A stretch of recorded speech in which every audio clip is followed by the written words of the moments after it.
بسم اللہ الرحمن الرحیم اللہم صل علی محمد وآل محمد۔ مجلس کا مطلب صرف ماتم ہے، صرف نواخوانی ہے، حالانکہ امام مجلس کے تصور کو، عزاداری کے تصور کو بہت وسیع پیمانے میں علماء دیکھتے تھے۔ فرمایا حسین نے کیسا سفرہ بچھایا جس میں اخلاق بھی سکھایا، جس میں احکام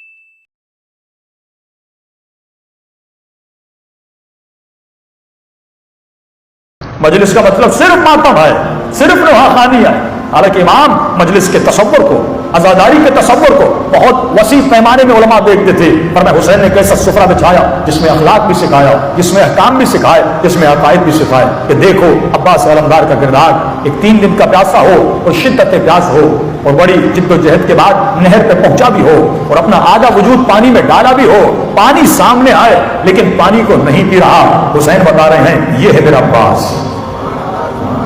یہ ہے عباس کا اخلاق، یہ ہے عباس کا کردار، یہ ہے عباس کا ضبط، یہ ہے عباس کا ادب۔ یہ کربلا آپ کو کیریکٹر دکھا رہی ہے، کربلا جسموں کا نام نہیں ہے کہ ہم صرف یہ سنیں، حالانکہ یہ بھی بڑا دردمند ہے کہ انسان سن کے روتا ہے، اس کی اپنی نعمت ہے، لیکن اس کو صرف اس حد تک محدود نہ کریے کہ امام کے بدن پہ تیر لگے، امام کے وجود پہ تیر لگے، مومن اس میں تو روتا ہے۔ لیکن بی بی زینب فرماتی ہے سب سے زیادہ جس شے نے ہمیں تکلیف دی، جس کی وجہ سے ہمیں بہت درد ہوا، کبھی بھی وہ کون سی تھی؟ فرمایا جب یہ ملعون ہمیں تانے دیتے تھے، جب کوئی کہتا تھا نا حسین باغی ہے، یہ وہ جملہ تھا جس نے زینب کا دل بڑا دکھایا کہ فرمایا اصغر کی شہادت کے بعد الیاذ باللہ الیاذ باللہ امام حسین کربلا کے میدان میں کھڑے ہیں، ایک ملعون لشکر یزید سے میرے آقا حسین سے مخاطب ہوتا ہے اور بڑی بے ادبی والا جملہ نہ کہتا ہے میرے آقا کو، بڑی بہترامی کرتا ہے، الیاذ باللہ کہتا ہے حسین دوزخ میں جانے کے لیے تیار ہو جا۔ کس بات پہ تو اترا رہا ہے؟ تو خود کو جنتی سمجھ رہا ہے، ابھی تجھے ماریں گے اور دوزخ میں جانے کے لیے تیار ہو جا، اتنا کہنا تھا۔ امام نے یہ جملہ برداشت نہ کیا، جو سیدہ شباب اہل جنت ہو، جو جنت کے جوانوں کے سردار ہوں، یعنی یہ توہین نبی کی بھی ہے جب نبی خود کہتے جاتے ہیں کہ میرے نواسے جنت کے جوانوں کے سردار ہیں، یہ توہین حسین بن علی کی بھی ہے، اتنا کہنا تھا۔ امام نے اسی وقت اپنے ہاتھوں کو بلند کیا کہ خدایا یہ جو مجھے کہہ رہا ہے کہ میں دوزخ میں جاؤں گا، تو اسی دنیا میں اس کو دوزخ میں جلا دے۔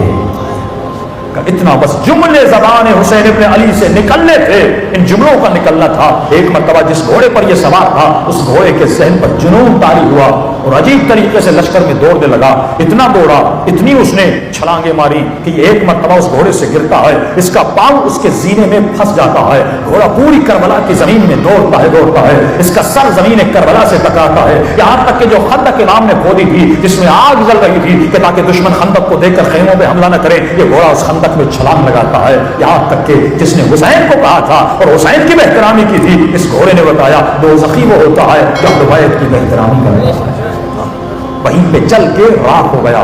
تو فرمایا سب سے بدترین چیز جو اہل بیت کو ناپسند تھی وہ یہ تھی کوئی تمہارے اوپر بے دینی کی تہمت لگائے، یعنی یہ جو عام جملے کہے جاتے ہیں نا شیعہ نماز نہیں پڑھتے، یہ تہمت ہے بے دینی کی، تمہارے وجود پر کوئی تہمت لگائے کہ ان میں یہ بیماری ہے، اس لیے وہاں فرماتے ہیں شیعہ کونوا لنا زینت ولا تکونوا لنا شیئا، تو زینت بن، شیطان اشیاء عالم کو زینت بناتا ہے، ہم تجھے اپنی محبت کی زینت میں دیکھنا چاہتے ہیں۔ شیطان اگر کسی کو اٹریکٹ کرے گا حسن کو دکھا کر اٹریکٹ کرے گا، شیطان اگر کسی کو اٹریکٹ کرے گا مال کو دکھا کے اٹریکٹ کرے گا، شیطان اگر کسی کو اٹریکٹ کرے گا بڑی گاڑی دکھا کے اٹریکٹ کرے گا، شیطان اگر کسی کو اٹریکٹ کرے گا بڑا گھر دکھا کے اس کے ایمان کو خریدے گا، لیکن فرمایا اگر ہم کائنات کو اٹریکٹ کرتے ہیں تو ہم اپنے سلمان کو دکھاتے ہیں، اگر ہم کسی کو اٹریکٹ کرنا چاہتے ہیں ہم اپنے اکبر کو لے کر آتے ہیں، اگر ہم کسی کو اٹریکٹ کرنا چاہتے ہیں ہم اپنے اصغر کو لے کر آتے ہیں. اگر ہم کسی کو اٹریکٹ کرنا چاہتے ہیں ہم اپنے حبیب ابن مظاہر کو لے کر آتے ہیں. اگر ہم کسی کو اٹریکٹ کرنا چاہتے ہیں ہم اپنے جون کو لے کر آتے ہیں. ہم وہاب قلبی کو لے کر آتے ہیں. ہم ہور کو میدان میں لے کر آتے ہیں کہ آ دیکھ یہ مقام کمال ہے, آ دیکھ یہ مقام عزت ہے. انسان ہوتا ہے تو ایسا ہوتا ہے. تو شیطان کا حربہ یہ تھا کہ دنیا کی چیزوں کو اور تمہاری دید کو محدود بنا. بندہ بولے تنخواہ 20,000 کی ہے لیکن بنگلہ 20 لاکھ کا. دنیا بولے کہ ماشاءاللہ کتنا زیرک ہے, گھر بنا دیا. اور بچوں کو مثالیں دیتے ہیں, نوجوانوں کو یہ والدین تباہ و برباد کرتے ہیں. نکمے کہیں کہ دیکھ اس نے اتنا بڑا گھر بنایا, گاڑی بنائی. یہ سوچ ڈیولپ کر رہے اپنی اولادوں میں, نسلیں تباہ. اور وہ جو آسٹریلیا بیٹھا ہے اور یو کے بیٹھا ہے ڈیلی فیس بک پہ پکچر چڑھا رہا ہے, آج یہ گاڑی آج یہ گاڑی. وہاں بیچتا پزا ہے لیکن تجھے پکچریں بھیجتا ہے. میں کو پتا نہیں کوئی بڑا فن خان بنا وہاں پہ, کچھ بھی نہیں. 4 سال 6 سال کیمپوں میں حیوانوں کی طرح ان کو رکھا جاتا ہے. اور اس جوان کے ذہن میں کیا پیدا ہوتی ہے؟ حسرت پیدا ہو جاتی ہے. یہ ظاہری زیبائی نہ دیکھ, ظاہری لگژری لائف اسٹائل نہ دیکھ. گاڑی میں بیٹھا ہے, اچھے گھر میں بیٹھا ہے, اس کے اندر اس نے اپنے آپ کو کتنا تباہ کیا ہے. اگر وہ تمہیں نظر آ جائے نا تم توبہ کرو. باپ بیٹے کو یہ کہے بیٹا یہ نہ دیکھ اس نے بڑا گھر بنا, یہ دیکھ اس نے علی کی مخالفت کر کے بنایا ہے یا علی کی اطاعت کر کے بنایا ہے. یہ سوچ ڈیولپ کر. اپنے بچوں کی ہمتوں کو کیوں گراتے ہو؟ اس نے گاڑی لے لی, اس نے گھر بنا لیا, اس نے زندگی بنا, کبھی تم نے سوچا اس نے کیسے بنایا؟ علی فخر کرتے تھے میثم تمار پہ. میں نے پہلی مجلس میں کہا تھا جو کھجوریں بیچتا تھا لیکن علی کو فخر تھا حلال کما رہا ہے. زندگی کوئٹہ میں بھی گزر جائے گی, آسٹریلیا میں بھی گزر جائے گی, کراچی میں بھی گزر جائے گی. سوال یہ ہے تو زندگی گزار کیسی رہا ہے؟ اطاعت خدا کر کے گزارا ہے. ہر کسی کو مرنا ہے, ہر بندہ مر جائے گا. امام نے کہا مؤذن بتا گھر کیسے بنایا. اب مولا سے بندہ جھوٹ کیا بولے؟ میں نے کہا مولا حالات تھوڑے گمبھیر تھے, ادھر ادھر سے مسجد کا تھوڑا چندہ, امام بارگاہ کا تھوڑا چندہ, خوف خدا نہیں. بندہ ذریعہ حسین سے پیسے چرائے, بندہ امام بارگاہ سے چوری کرے, بندہ حسین کا چور بنے. اتنی بندے میں جرت پیدا ہو جائے کیونکہ اس نے خود کرامت ذلیل کر دیا ہے خود کو پیسے کے لیے. یہ بدتر ہے. شمر سامنے تو کھڑا تھا نا, یہ اندر کا چور ہے.